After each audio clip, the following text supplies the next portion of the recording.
Good afternoon. So I'm just going to run through a little bit of what I'm going to talk to you about this afternoon. It's really an overview or a case study of what the Garden Centre Group has done in regards to training over the last 15 months. So I'm going to talk a little bit about the company because I'm not sure whether everyone understands what the Garden Centre Group is. I'm going to talk about what training was like in 2009 and prior, and then talk a little bit about the aspirations and objectives of what we wanted to achieve when we were looking at setting up the new training department. Then look at the solution, or what we think the solution was, how we actually did it, the launch, which was absolutely key and critical, the results, which have been quite outstanding, phenomenal, and then I'm going to talk a little bit more in detail about what we're doing in terms of the blended learning and going forward what our plans are for 2011 and beyond. So the first thing is probably just to talk a little bit about the Garden Centre Group. Now, the Garden Centre Group is a name that you may not know much about. We started in the 1950s as Wyvale Garden Centres and started over in Hereford, and then we're predominantly west of the UK. And then we started acquiring garden centre groups really from the 1980s on, and so some of our brands are Bloom's Garden Centres, Wyvale Garden Centres. We acquired Kennedy's Garden Centres, Country Gardens, and more recently the likes of Bridgemere Garden World up in Cheshire. So we've got 118 garden centres around the UK, and they are from Northumberland down to St Ives in Cornwall, so a very wide spread. We've got 5,000 employees, which include 1,500 who work in our 90 restaurants. And one of the things that our company launched around about 18 months ago was our gardening club, and actually we have 1.4 million members in our gardening club. So we have a significant number of customers and a significant number of staff. So I'm just going to talk a little bit about how we used to do training prior to 2010, really. And what we did was we obviously had to do things like first aid, forklift training, and all the sort of statutory stuff that we had to do, which was done face-to-face. We also did some workshops, MVQs, and these were delivered by a mixture of internal and external providers, with locations obviously from Northumberland to Cornwall. Trying to cover that sort of geographical area was very expensive. And we worked out really that the cost of the training that we were doing was that around about a third of the cost was actually delivering the training, so the trainer, the venue, things like that. A third was the wages for the people actually attending the training, and then a third was travel and incidental expenses. So it was a significant cost. Also, a lot of people, we have employees from 16 through to 70, or plus 70, and they don't particularly enjoy travelling. They don't like being away from home. And we were losing productivity in our garden centres. We've got garden centres that employ 10 people, and we've got garden centres that employ 350 people. If you take 2 or 3 people out of a business that's got 10 members of staff, then you find that obviously productivity is an issue. So I was brought in now to the field. I was a regional manager for 7 years before I became head of training, and we wanted to look at the objectives of our training and what we wanted to achieve. And the key element was every single member of our staff needed to be trained. We wanted our staff to be knowledgeable. We wanted them to know about what they were selling, what they were doing. We needed to improve our staff retention, particularly in areas such as catering. But every member of staff that leaves, it costs an amount of money to replace them. We wanted greater customer satisfaction. That's the lifeblood of any business, which would result in our increased profitability and improved financial results. So those are our key objectives. So what were our aspirations? Our chief executive, and I've got a video that I'm going to play you in a few minutes, was determined to bring training to the heart of the business. It was something that he feels and does feel is key to making the business successful. We're going to offer training to all employees, I've said before, but we acknowledge the practical issues that really it's very, very difficult to train 5,000 people across the whole of England and Wales through face-to-face training. So we wanted to come up with our solution, which is that people should be able to train in their own garden centre. They should be able to train when they want to train, when they're ready to do it, when they feel like they're going to do it, so that they're actually going to take it in. We wanted to offer it so that it was accessible 24 hours a day. And in fact, I've seen people on there at 2, 3, 4, 5 o'clock in the morning doing their training, so it just shows that people are happy to do it. And this was a key point. We needed to make it understandable by all age groups and abilities. We haven't got 400 graduates. We've got people at all different levels, abilities and ages, from 16, I say, through to 70 plus. So the natural solution was that the thing that answered all of those objectives was e-learning, and that's the route that we took. Okay, so how did we approach it? We went out into the marketplace and spoke to a number of different suppliers and companies about their experiences and what they were doing. Looked at a lot of different e-learning, took a lot of advice, some of it good, some of it not so good. And we came up with a solution that really, as we were the largest garden centre company in the UK, the next one is a quarter of our size, that there really isn't anything out in the marketplace that will suit what we need. So we were going to have to make our bespoke own e-learning. We have very, very strong brand values, and so the style and the look of what we were going to produce was extremely important. The other thing that we discovered when we were looking at lots of different content was that in order to engage people at all different age groups and abilities, we think that having lots of audio, video, interaction, lots of things to do but very simple to use was extremely important. We had a look at a lot of learning management systems and decided in the end that we wanted something that we could completely bespoke and that we could make look very simple, clear, obvious, so that when you've got people at all these age groups, particularly in the more mature age groups, they're not as computer literate as people might think everyone is. They're not all silver surfers, I'm afraid. So we decided on a customized Moodle, which we are extremely happy with. And as we've said, as Nigel said, we launched 40 modules in 2010. So, and with the nature of the garden centre industry, where you have a very busy season from really March through to June, we needed a significant amount of output. So we went for 2 suppliers to produce our modules for us.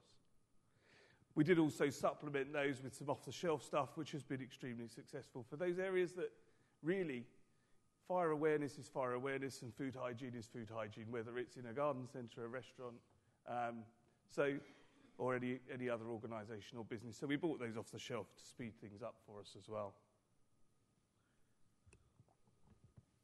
So the launching our e-learning was critical. 5,000 people need to know about it. The support of our board was absolutely critical, and we had it. And I don't know how many companies where the CEO does the e-learning and all the other directors are happy to join in and do the e-learning modules, but that happens in our business. We installed a brand new training PC in every garden centre, and our managers, it was made very clear that they would need to complete everything the minute it was launched. Because if the person at the top of that organisation or in the top of that garden centre or business is fully behind the training, then everybody will follow suit. If they say, well, it's not that important, then other people don't do it either. Every course had a certificate. Everyone loves certificates. That's something we found. If we decided to try not giving a certificate for one particular course, and the phone rang off the hook, so we reinstated it. So make sure every course has a certificate. And then we launched it at our horticultural show last March, and we gave everyone a launch pack, which was, we had headphones, we had things printed, mouse mats, and a certificate folder for all those lovely certificates that everybody loves. And then a key thing about getting people to do it is to report on it. If you don't report on it and people don't see the visibility, then they think it's not high priority. So I'm just going to show you a little 2-minute video now, which is on the front page of our learning management system and really does show the importance of having the directors behind what you're doing. And I'll just play that for you now. Good morning. I'm standing in a rather cold but sunny plant area at Beaconsfield Garden Centre. And I'm here to talk to you today about e-learning. This is probably the biggest step this company will ever take. Why? Because you know that old adage about everybody singing off the same hymn sheet? Well, that's what we're all going to do, because whether you are at Highlegate or Leyland or Hastings or frankly anywhere else in England and Wales, you will actually get the same training. And this training is open to everybody. It doesn't matter whether you're in the accounts department of head office or whether you're on our smallest garden centre. You are able now to take part in the training. Tom and Pippa have been hard at work to ensure that we get a very broad band of subjects, some of which are compulsory and the rest are voluntary. But I will say this, that for the future, promotion in this company will be based on whether people have covered the topics they need to. No more will people be able to say, well, yes, I know all about plants, without actually having any credentials. But what does this also mean for you? It means that wherever you go, and I hope you don't go, but wherever you go in life, you'll be able to carry with you a training package which will be accredited, which will show just how competent you are. And through this competence, I believe that our customers will get better service. Because if you really know what you're talking about, that will be passed on to the customer, who will feel much happier taking your advice. So have a go. Hopefully it's going to be in bite-sized chunks that we can all take part with. And luckily, if at first you don't succeed, you can always try again. So there we are. Good luck, and let's see how we all do. I'm looking forward to it too.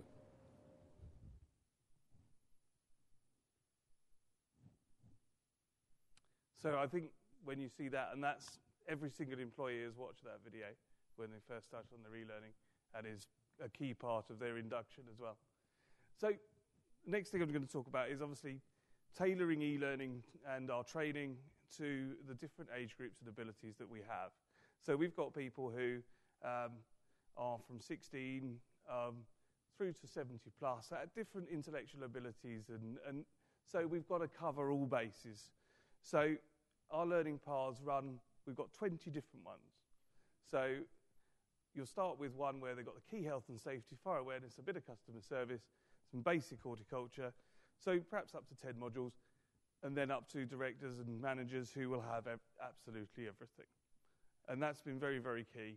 And the other option is that we do, so these are mandatory. If it's in your learning path, you have to do it. And we've found that's been quite important in ensuring the legal compliance and getting the e-learning done. If you give everyone it just as a voluntary option, you'll find that too many people will take the voluntary option not to do it. But there are a group of people that obviously may want to do over and above what's destined for them, and there are significant numbers of those, and so we offer them the option to do it just by clicking in all courses. Okay, so let's just look at the results, and these have been pretty amazing. We launched e-learning at the end of March in 2010, and up to the end of 2010, our 5,000 staff have completed over 100,000 modules. They've taken 55,000 assessments with a passing score of over 80%. We set the passing score at 80% because as we said before, if at first you don't succeed, you can try again. And if they get it wrong, they actually got to go back through the module and find the correct answer, and it's a good way of them actually learning. All 5,000 staff have completed fire awareness. They hadn't done that before. All catering staff, and I think this is pretty important, have got an accredited food hygiene certificate. I don't know of any other business in catering that has every single employee do that. We launched the 40 e-learning modules, and we won the Garden Retail Award for training and education for our e-learning. And here's just a little example of the sort of money you can save with e-learning. We piloted the BII course, that's British Institute of Innkeepers, for the personal licence holder course. We were paying something like £150 a head for the face-to-face course, and it was a full day. We got that down to something like £28, and we saved £48,000 just in that one little project. So just shows the power and the cost savings of e-learning. Okay, so what are we doing in 2011? We've got another 50 modules planned, so it's another 20 hours of e-learning. We think a module should be no more than half an hour. 15 to 20 minutes holds people's attention, particularly in the type of abilities and age groups that we're working with. So in that 50 modules, these systems, procedures, advanced horticulture, and some more catering operations. And then we're looking at the blended learning and the management training and the management trainee scheme, which is another key element of what our department's responsible for. So e-learning is extremely good for teaching technical skills. But I strongly believe, having worked with this for the last 16 months now, that it is only part of the equation when it comes to softer skills and management training. The other thing is, obviously, with the nature of the business that I work in, the practical implementation of what people have learned in their e-learning modules is critical to validate the e-learning and putting it into practice. So in terms of management skills, we're taking a blended approach to management skills going forwards. We do some online modules, which we've actually bought some of these off the shelf. I think then you follow that up with a workshop. But then this is a critical point. You've got to go back and put it into practice. And I think the way that you can prove and validate that that's actually happened is by making sure that they fulfill an assignment that says, this is what I did, this is what happened, and this was the outcome.